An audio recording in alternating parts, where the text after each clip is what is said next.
Hello, everyone, and welcome to today's edition of Make It Monday. I'm Jim with Amy Sews, and today I thought we would talk about a little top stitching detail. I had a couple ladies that we were going over a project we were working on, and we wanted to add a little extra to that top stitching look that quite often we get on either garments like a suit, or even like a project you're working on. Let's say you're doing a place setting like table runner, placemat, etc. And you want to give a little more detail to maybe where you're putting the binding on and finishing the edge. So what I thought I'd do is take you over to the machine and show you a little bit of what I was working on. And basically what we have here with this first line is your standard straight stitch. And that's where I just went and selected straight stitch on my sewing machine and did a line of stitching, which is what it's supposed to do. The one next to it, I wanted to add a little more to that top stitching.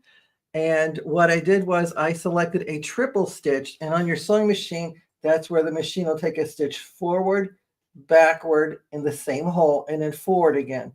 Then forward, backward, same hole, forward again. Continuing down to create that heavier look. See if I can get a little closer without the camera. Oh, a little too dark. There we go. So you can see how it's doing that nice heavier look to that top stitching.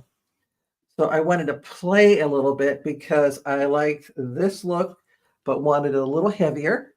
So what I did was I went back to my straight stitch, selected that center needle position, and I have my stitch length set at 3. So it's 3.0 on my machine, longer than standard. Standard is usually considered as 2.5. This is at 2.0. And I have my needle set to drop in the fabric. So every time I stop sewing, it'll stop in the fabric. And of course, my presser foot will lift up so I can steer, maneuver, etc. And I have my traditional basic sewing machine foot. I'm working on the Janome M17 right now. So I have my A foot on. And so as I'm going to do my straight stitching, which will be a little longer than what it is here, I'm going to give it a little heavier, a little more decorative look by adding a cord to the scenario here. So what I did was I actually took a length of heavier decorative cord and I would twist them in front of the needle. Quite often you're familiar doing that with like a fine 1/16 of an inch wide satin ribbon to do ribbon embroidery work, etc. But this one I want to do something a little different where I'm using like a heavier cord or decorative cord in my hand, so it's not in the machine. I'm actually holding it, and I will show you that in a second. And what I did was I just sewed down and twisted the cord in the same direction. So here I got another sample piece that I'm going to work on, and I'm just going to tap my foot pedal to lower the needle in the fabric. And I like to secure it if it's at the very beginning. So I'm going to take a stitch or two forward, then I'm going to go backward, and the needle's now back in the fabric. And I'm going to take a length of my decorative cord. Well, maybe I'll do pink this time. It's like my first sample was in ivory. So I have my cord.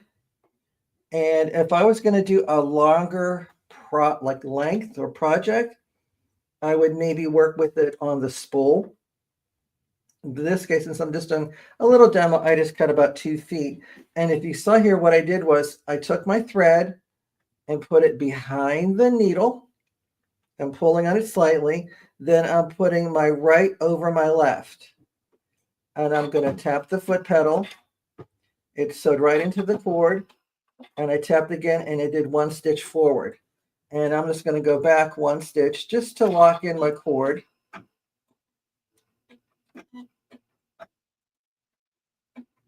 And what I did was I also set my machine on the slowest speed it can go. And this is a little easier when you're working with a computerized machine because you have those functions. So again, needle stops in, presser foot is out, and the speed is as slow as it'll go.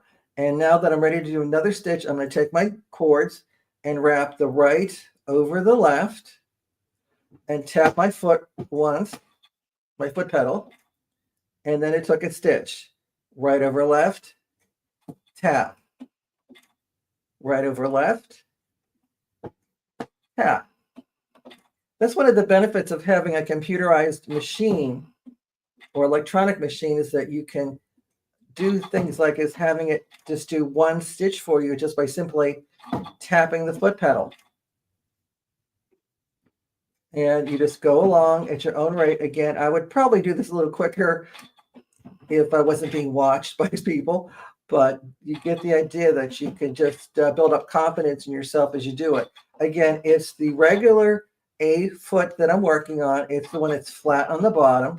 If I was working with a heavier cord, I may want to level up and use maybe an open toe, or maybe even a decorative stitch foot that has that groove on the underside of it to allow it to ride over these heavier threads. And it's very soothing technique, just going back and forth over it like that. And again, I'm just tapping one time, and you just keep going to the length of how long you want your top stitch detail to do. But in a few minutes, you can see I got my detail all done.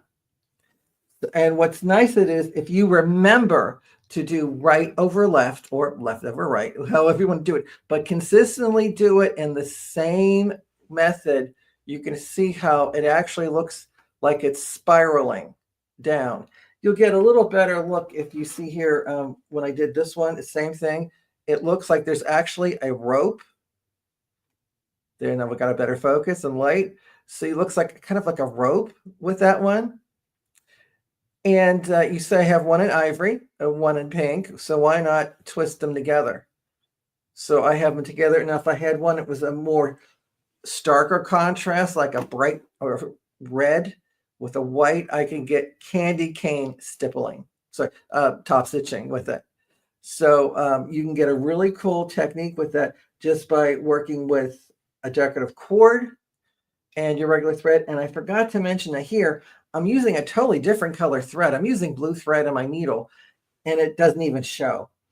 Normally what I would probably do is I would go and use the same color thread as the background fabric. So here, this is kind of like an olive green, and I chose it because I knew it showed up well with the camera lights.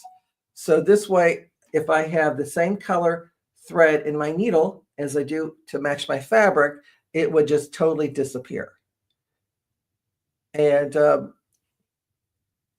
I have the, like, again, solid pink here. Here I have the twist, and here I have like the solid cream, and you can see the difference with the triple stitch. So again, the setup for your machine is really easy. Again, all you have to do is use a straight stitch, and you're going to lengthen your stitch length. You'll go about 3.0 is what I use. You can go longer. I would only suggest that if you do choose to go longer, make sure that you want to go, and when you twist it, you don't pull on it too heavy, and you'll get a really nice effect with that. I'm sorry, like not all the names are coming up on the message area for comments, but it says, isn't there a similar stitch on the cover hem? Some of them do, not all. So you may want to go and play with yours a little bit and putting in a different thread. To be honest, I haven't played with the applaud yet, so I will find out about that. But this is one way, if you don't have a serger, you can get a similar look. But it does do a really kind of a classic look to a cord, as you can see there. And especially, I do like the twisted one, where it looks almost like candy cane. So this is something you can do on a regular sewing machine. You can do it on a mechanical, but it's a lot simpler if you have a computerized or electronic machine, because then you can slow down the speed on it. And like I said, I went to the slowest speed I have, and then you can program it for your needle to step in the down position, and you press the foot up, and then you just go and do your twist. And again, if I had a heavier cord in it, like a soutache braid perhaps, I would probably use my decorative stitch foot or an open toe foot. something a little bit more of a grooved out underside of it. If you don't have one of those, a piping foot would work.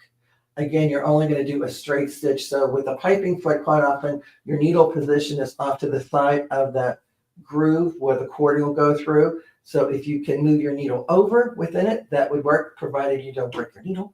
So make sure you want to check it that there's a larger groove in it if you are using something like that.